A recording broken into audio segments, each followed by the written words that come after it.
Texas, Mr. Flores. Thank you, Mr. Wakita. I'd like to back up that when this motion was introduced by Ms. Sequester, she talked about rhetoric from our side of the aisle.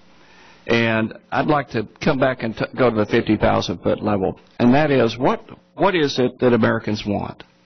I mean, why are we in the position that we're in today where we have to worry about government funding for welfare programs?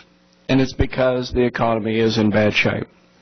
From January 2007, when the Democrats took control of Congress, till January 2011, we lost 7 billion jobs, and we spent about $4 trillion in deficit spending.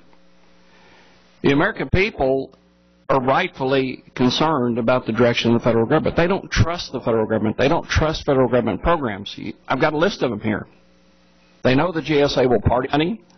The TSA is going to grow grandmothers and babies. The EPA wants to crucify a particular industry.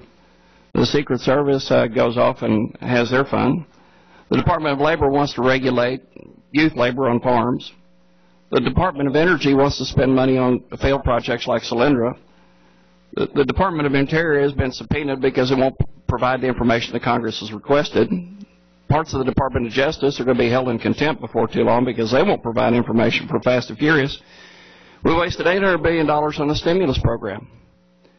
And yet, the other side of the aisle wants to propose that all good answers come from Washington. You talk about priorities.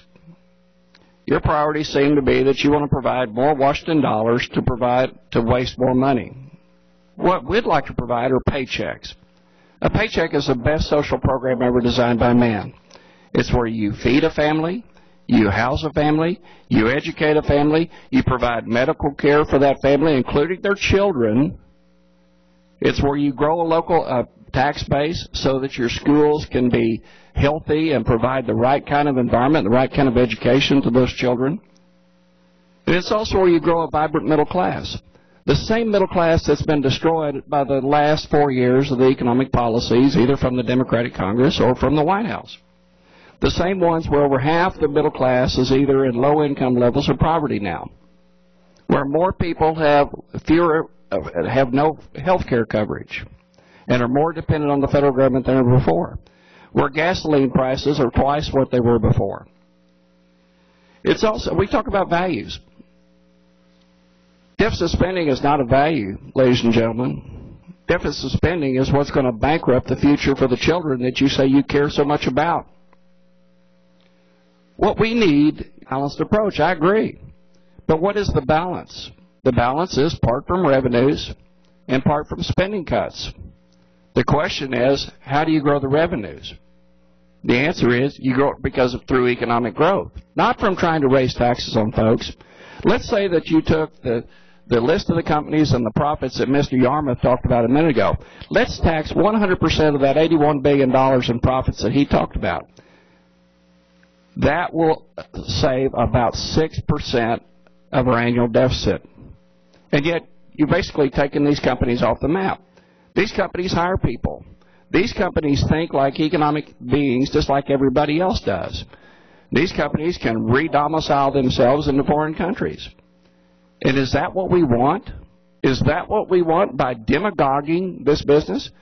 Why don't we go after Apple? Apple made $37 billion. It has 4 times the profit margin of an Exxon. I mean, there's a great article in Sunday's New York Times about how Apple hides its earnings. Why don't you talk about them? It's just because it's easier to demonize a particular industry. This is not what we want to do as we move forward. So again, yeah, I think we need a balanced approach, but let's focus on economic activity, and that's what comes from the Path to Prosperity budget that we post, and that's what reconciliation does by right-sizing the federal government. I yield back the balance of my time. Thank you. I think all